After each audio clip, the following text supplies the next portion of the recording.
Sa isang maliit na baryo sa Masbate, may isang dalagita na nagngangalang Ella. Tahimik at mabait siya, ngunit isang araw, bigla na lang siyang nagbago.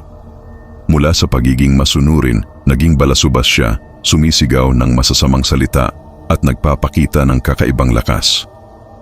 Isang gabi habang kumakain ang kanilang pamilya, bigla siyang tumayo at tumawa ng malakas. Hindi na siya babalik, sabi niya, habang nakatingin ng diretso sa kanyang ina. Nagulat ang lahat, lalo na nang biglang nag-iba ang tono ng kanyang boses, malalim, parang sa lalaki. Nagpasya ang pamilya ni Ella na magpatawag ng albularyo. Dumating si Mang Nestor, ang kilalang manggagamot sa lugar, na may daladalang mga halamang gamot, kandila, at tubig na dasal. Sinimulan niya ang ritual. Habang sinasabuyan ng tubig na dasal si Ella, nagsimulang magwala ito.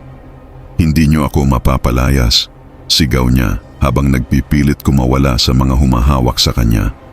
Ang kanyang mga mata ay nanlilisik at ang kanyang katawan ay parang nagkikikisay sa lupa. "Hindi ikaw si Ella. Sino ka?" tanong ni Mang Nestor. "Ako ang naninirahan dito noon pa. Ang katawan niya ang bagong tahanan ko," sagot ng kakaibang boses, na puno ng hilakbot ang silid. Sinimulan ni Mang Nestor ang dasal, paulit-ulit na binabanggit ang pangalan ng Diyos. Habang tumatagal, mas lalong nagiging marahas si Ella. Tumawa siya ng malakas, ngunit unti-unting napawi ito nang magpatuloy ang ritual. Bigla siyang napasigaw ng malakas, na parang may lumabas mula sa kanyang katawan.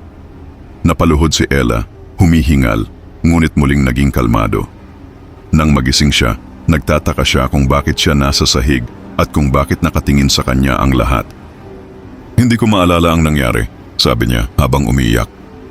Ipinagpatuloy ni Mang Nestor ang dasal upang tiyaking wala nang matitirang bakas ng nilalang.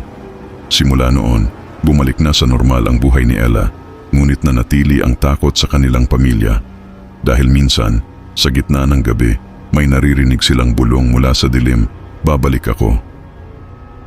Salamat sa pakikinig.